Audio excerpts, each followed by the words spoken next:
নিয়ে অনেক ভোগান্তি সহ্য করে চট্টগ্রাম যেতে হয়, যা নিছক হয়রানি বটে। উল্লিখিত তিনটি জেলাকে নিয়ে নোয়াখালী বিভাগ করা হলে এই তিন জেলার 1 কোটি মানুষ বিভাগীয় সেবা সমভাবে পেতে পারে। আপনাদের অবগতির জন্য জানাচ্ছি, ঢাকা এবং চট্টগ্রামের মধ্যবর্তী স্থান হচ্ছে নোয়াখালী। অর্থাৎ ঢাকা থেকে নোয়াখালী 170 কিলোমিটার, অপরদিকে চট্টগ্রাম থেকে নোয়াখালীর দূরত্ব 135 কিলোমিটার। নোয়াখালীর রয়েছে অনন্য ভাষাগত বৈশিষ্ট্য, যার সীমানা বৃহত্তর নোয়াখালী অঞ্চল ছাড়িয়ে কুমিল্লার নোয়াখালীর পার্শ্ববর্তী যে জেলাগুলো আছে তার প্রায় অর্ধেক মানুষ নোয়াখালীর আঞ্চলিক ভাষায় কথা বলেন। তাই ভাষাভাষীর দিক থেকেও বৃহত্তর নোয়াখালীর জনসংখ্যা 1 কোটি ছাড়িয়ে যাবে এবং এই ছাড়িয়ে যাওয়া মানুষগুলোর দাবি নোয়াখালী, ফেনী, লক্ষ্মীপুর নিয়ে নোয়াখালী বিভাগ গঠন করা।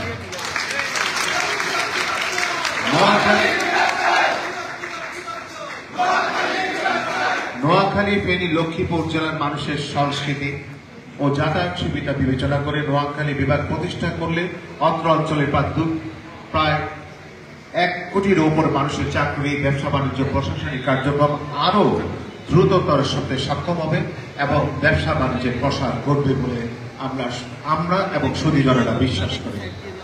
বাংলাদেশ পরিসংখ্যান ব্যুরো 2024 সালের জরিপ অনুযায়ী বাংলাদেশের সবচাইতে ধনী জেলা হচ্ছে নোয়াখালী এবং সবচেয়ে কম দারিদ্র্যপূর্ণ এলাকা হচ্ছে নোয়াখালী। নোয়াখালীতে দারিদ্রতা নেই বললেই চলে।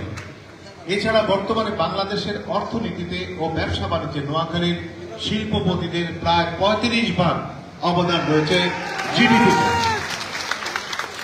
আপনারা নিশ্চয়ই জানেন, জিডিপি বাংলাদেশের একটা অর্থনৈতিক সিম্বল।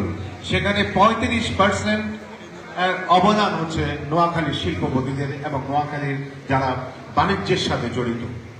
বর্তমানে বৃহত্তর নোয়াখালীর প্রায় 10 লক্ষাধিক মানুষ মধ্যপ্রাচ্য, যুক্তরাজ্য এবং ইউরোপ সহ বিশ্বের বিভিন্ন দেশ হতে বৈদেশিক মুদ্রা তথা রিমিটেন্স পাঠিয়ে আমাদের দেশের বৈদেশিক মুদ্রার রিজার্ভ ব্যাপক হারে বাড়াচ্ছে, আর তাতে আমাদের রাষ্ট্র হচ্ছে অর্থনৈতিকভাবে শক্তিশালী।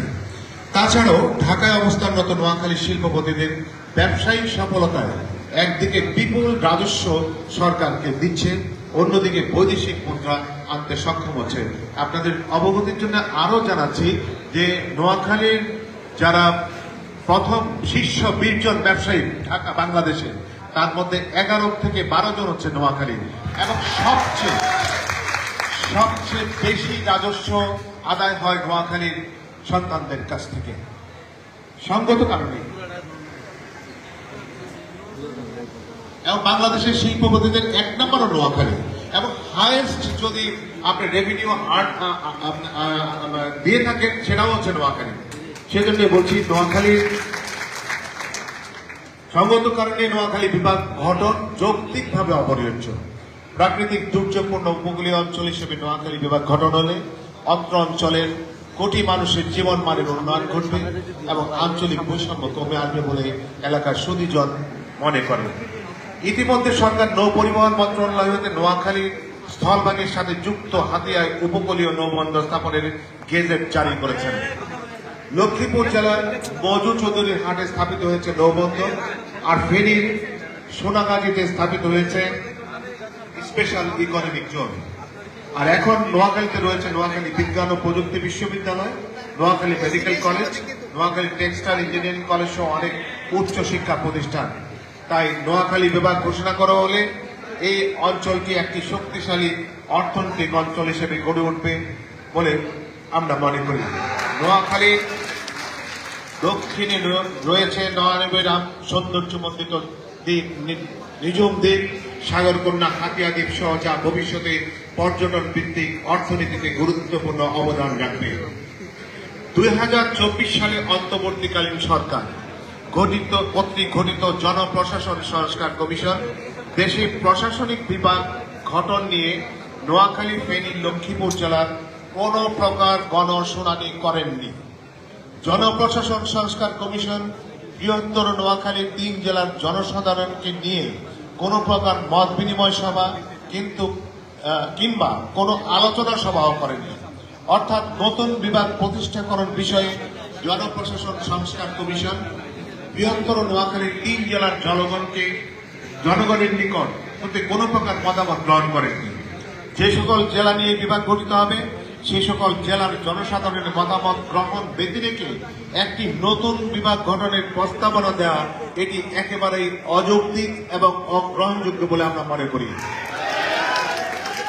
নোয়াখালী, ফেনী ও লক্ষ্মীপুর জেলার জনসাধারণের মতামত গ্রহণ ছাড়াই কোনোভাবে এককভাবে এই ধরনের সিদ্ধান্ত গ্রহণ করবে না এবং আমরা করব না এবং মেনেও নেব না।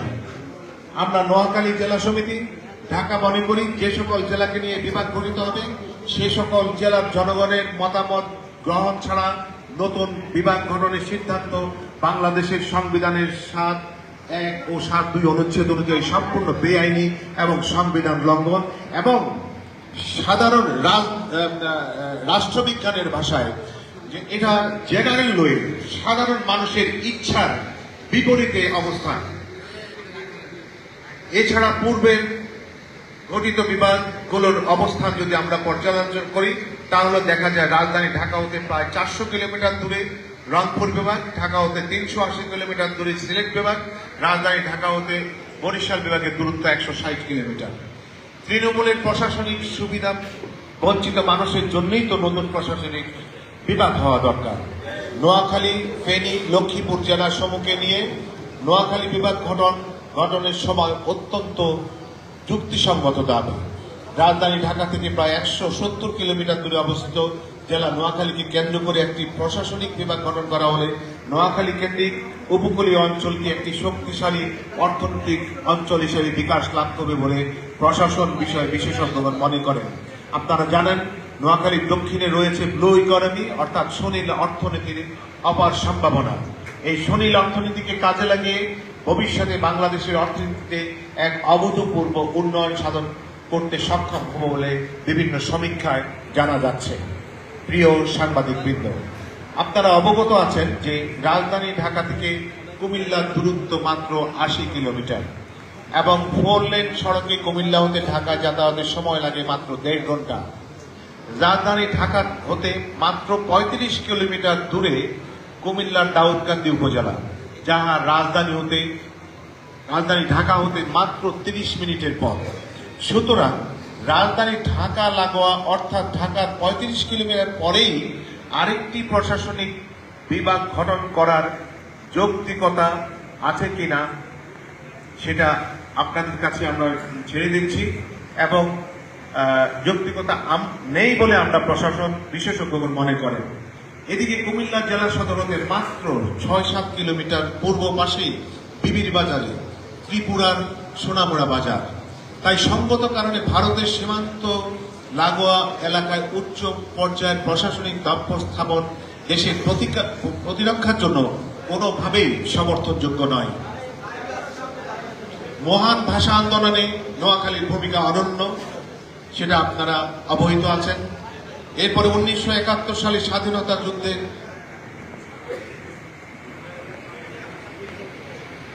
ভাষা আন্দোলনের অন্যতম বীরসৈনিক শামসুল জোহা, কমরেড তোহা, আপনারা নিশ্চয়ই কমরেড তোহার নাম অনেকেই জানেন, আমরা যারা বৃদ্ধ তারা অনেকেই জানেন। বিশিষ্ট রাজনীতিবিদ, বিশিষ্ট তারপর কবির চৌধুরী সহ আরো অনেকে 1971 সালের স্বাধীনতা যুদ্ধের অগ্রসেনানী রহস্য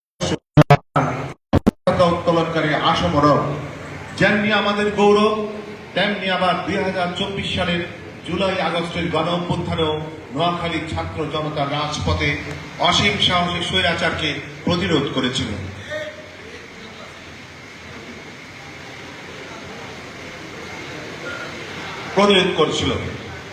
এছাড়াও বাংলাদেশের সবচেয়ে জনপ্রিয় নেত্রী আপনারা জানেন, বৃহত্তর নোয়াখালীর ফেনী আমাদের বেগম খালেদা জিয়া। এটা তো অস্বীকার করা যাবে না, তিনি এদেশের একজন প্রথম সারির প্রথম নেতা। সেই হিসেবে তিনি তারও জন্মভূমি এই বৃহত্তর নোয়াখালীর মাটিতে। আমি 24-এর কথা বলছিলাম, 24 জুলাই আগস্টের কথা। ঢাকার রাজপথে বুকে তাজা রক্ত ঢেলে দিয়েছে নোয়াখালীর বেগম, শুধুমাত্র বেগমগঞ্জের প্রায় 9 জন শহীদ হয়েছেন। এছাড়া জুলাই গণ অভ্যুত্থানে নোয়াখালী, ফেনী, লক্ষ্মীপুরের 20 জনেরও নোয়াখালী, ফেনী, লক্ষ্মীপুরের জেলার মোট শহীদের সংখ্যা 20 জনেরও বেশি। এমন অবস্থায় জনসেবার জন্য প্রশাসন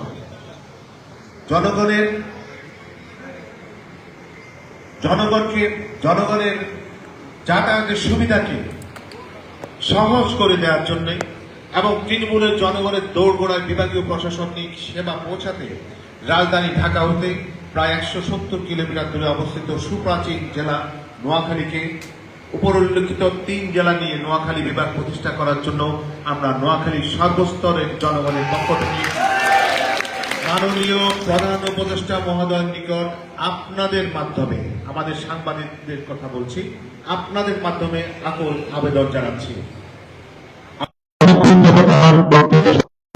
আপনাদের কাছে।